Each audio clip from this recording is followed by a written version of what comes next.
When you look at a military satellite map, there's this illusion of total control. Oh, definitely. It's just a grid, right? Exactly. I mean, you see coordinates, these designated zones and areas labeled with a neat little red stamp that just says closed. It's clean. It's binary. Yeah, and when you strip away the human element, you end up with a map that, well, it reduces the entire world to geometry and paperwork. But then you zoom in. Like you zoom all the way down to the ground level, and suddenly that neat little grid is breathing.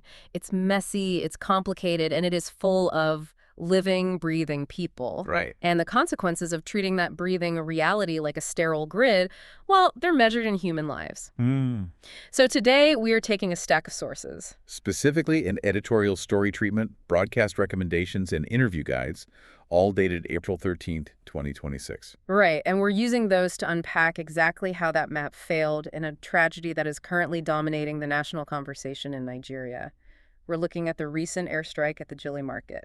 Yeah, these documents are really attempting to make sense of a deeply fractured reality. I mean, they capture a moment where the official narrative of the state completely collides with the lived experience of the population on the ground.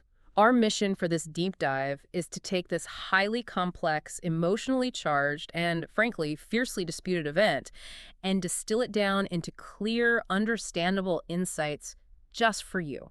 Because navigating these conflicting narratives between the military and civilians is tough. It really is. And we're going to try to understand the structural failures that seem to allow history to keep repeating itself in this region. But before we get into the timeline, I want to be very clear with you, the listener. Yeah, this is important. The sources we are looking at today contain incredibly charged viewpoints from all across the political spectrum. We have statements from the government, the military, right-wing figures, left-wing opposition leaders, human rights organizations. The full spectrum. Exactly. And in this deep dive, we take absolutely no sides. We are not endorsing any of these viewpoints. Our mission is simply to report the claims impartially, lay out the facts as they're presented in these documents, and help you understand the core of the debate. Right, giving you the tools to critically evaluate the information, regardless of where it's coming from. That's the entire point. Okay, let's unpack this. It is Saturday, April 11, 2026. The time is approximately 2:46 in the afternoon. We are at the Jilli market. Which is located right on the Borno-Yobe border in northeastern Nigeria. Right. And, picture the geography here. This isn't like a formal shopping mall. It is a sprawling, bustling, open-air weekly trading post. Yeah, you have buyers and sellers converging from miles around. Miles. People traveling in from surrounding communities like Gubbio, Chiweram, and Benishek in Borno State, and also from Gurokea and Gaidam in neighboring Yobe states. There's massive crowds. Exactly. People are buying livestock, trading grains, selling basic household goods out in the hot sun. And for these communities, a weekly market is the absolute economic lifeblood. I mean, in areas that have been economically devastated by years of insurgency, this is where you go to secure the cash and goods you need to just survive the next week. And then the sky tears open. Yeah. Multiple sources indicate that 4 fighter jets from the Nigerian Air Force strike the area. These jets are operating as the air component of Operation Hadin Kai, which, for context, is the military's massive multinational counterinsurgency effort in the region. Right. And the eyewitness accounts, particularly the ones reported by Punch newspaper, they describe an incredibly grim scene. People panicked. They tried to run, to scatter into the surrounding bush. But the sources state that the strikes continued in waves. Yes, even as people were fleeing the initial blast radius. The documents paint a picture of absolute terrifying chaos. I mean, that the psychological impact of air power in a crowded open space is designed to be overwhelming. And in this civilian setting, it triggered a stampede alongside the kinetic destruction of the munitions themselves.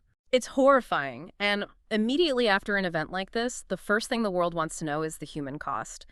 But when we look at our sources, the numbers are completely all over the place. Oh, completely. We are looking at a massive fog of war. Just listen to this range. The Guardian reports that the death toll has risen above 60 as bodies were actively being pulled from the rubble. Okay. But then you have an eyewitness who spoke to Daily Trust. He said he personally counted 56 bodies on the ground and expected that number to go up as families started burying their dead. Right. But then Amnesty International's Nigeria office, who actually deployed investigators to speak directly with hospital staff and survivors, What did he say? their director, Isa Sanusi, confirmed at least 100 people were killed, including children. And a Reuters report cites a local official, Lawanzana Nurgaidam, stating the death toll had actually exceeded 200. Wow. What's fascinating here is how casualty figures actually become the very first battleground of information in a conflict zone. A battleground. Yeah, it's why the broadcast guidelines in our source material explicitly demand transparent sourcing for every single number. When a news anchor reads a death toll, they can't just say, many died. Right, they have to say who said it. Exactly. They have to say exactly who is claiming that specific number, because the number itself is part of the narrative struggle. I mean, a higher number emphasizes civilian tragedy, right? But a lower or unverified number gives institutional narratives more room to maneuver. Wait, let me push back on this for a second. Sure. We are talking about the year 2026. Yeah. We have modern satellite imagery.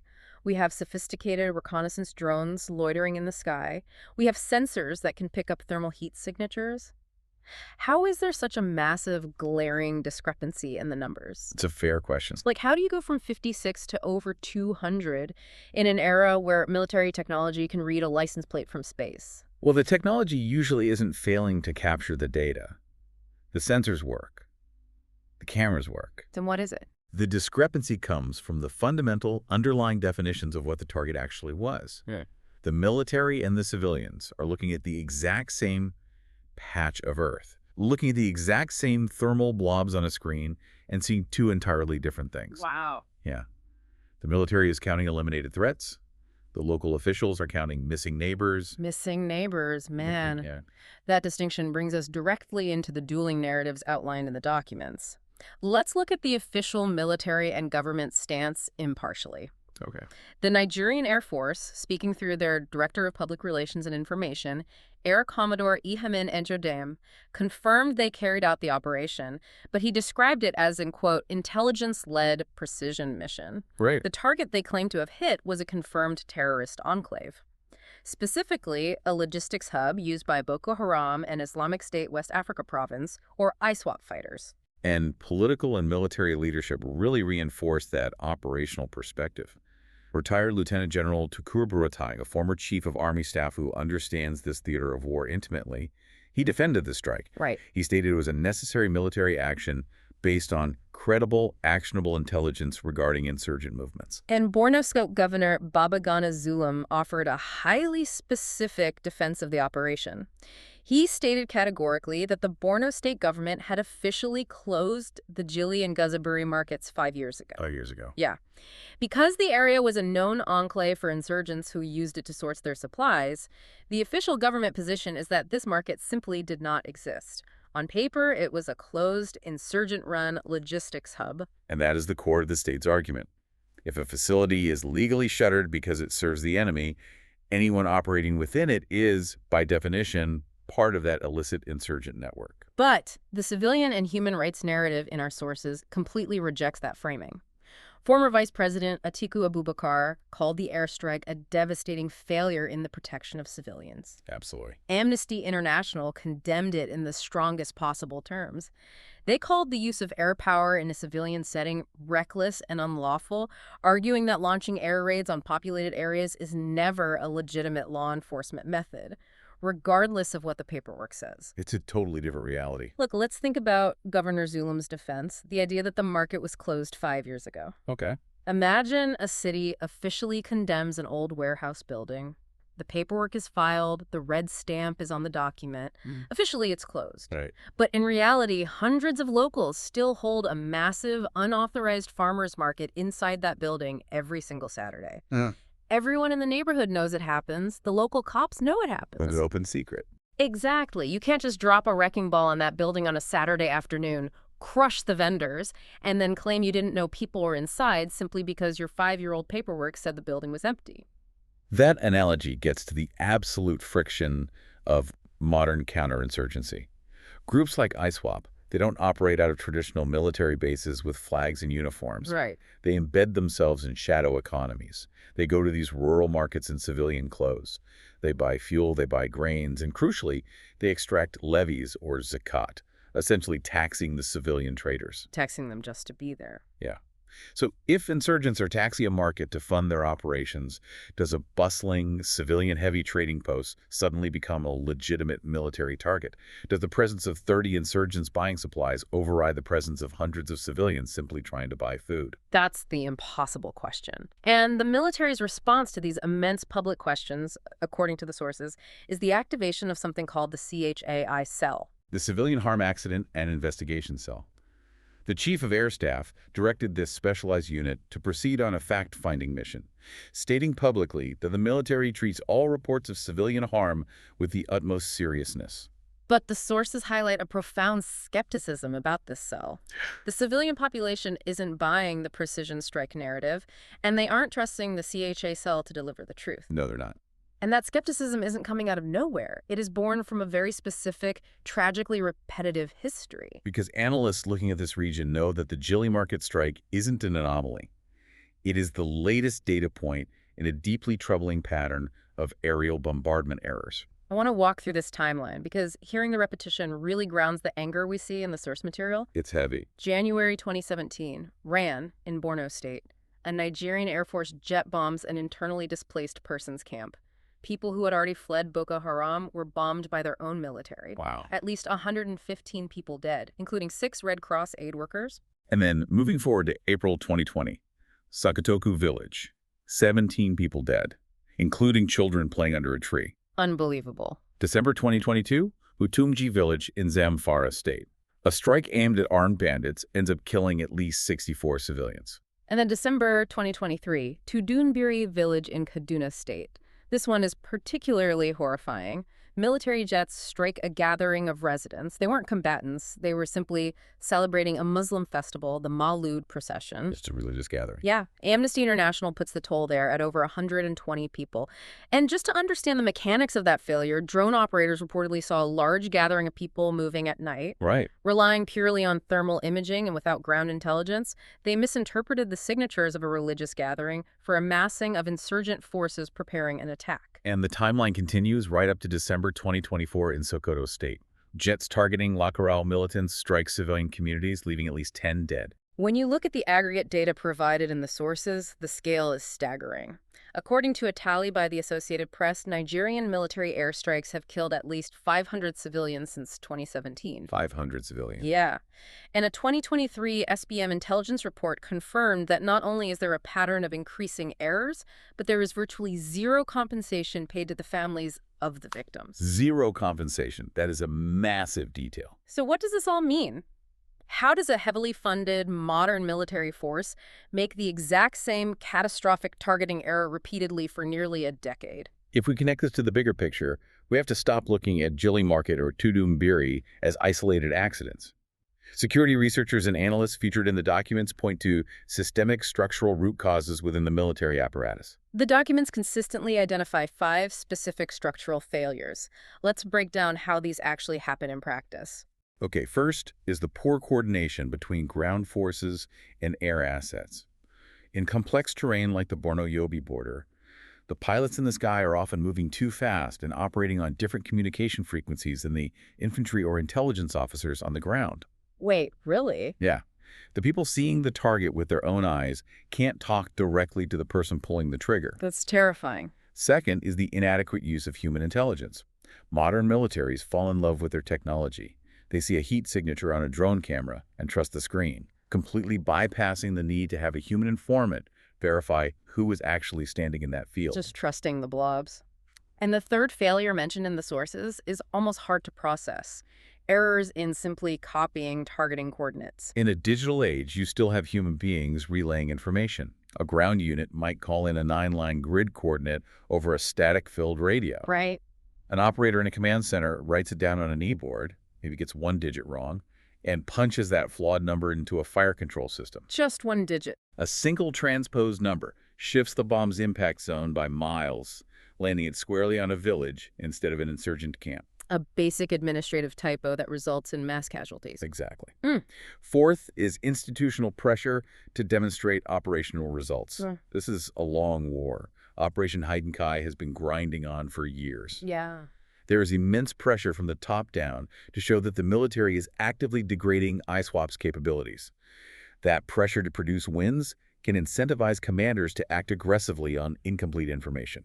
Just to get numbers on the board. Right. And finally, perhaps the most critical mechanical failure, the absence of persistent surveillance. Meaning they spot a target, but they don't linger to observe the pattern of life. Yeah. Like a drone might spot a known ISWAP commander entering a coordinate at 8:00 a.m., but the drone leaves to refuel. By the time the strike jet arrives at 2 p.m. and drops the bomb, the commander is gone, and 100 civilians have walked into the zone to buy vegetables.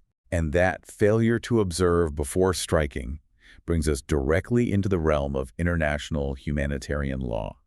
The sources lean heavily on the laws of armed conflict to frame the civilian argument. There are three pillars, three foundational rules of war that govern these exact scenarios. Okay, but international law sounds great in a courtroom. How does it actually apply to a messy situation like an open-air market? The first pillar mentioned is distinction. Distinction mandates that parties to a conflict must at all times distinguish between civilians and combatants.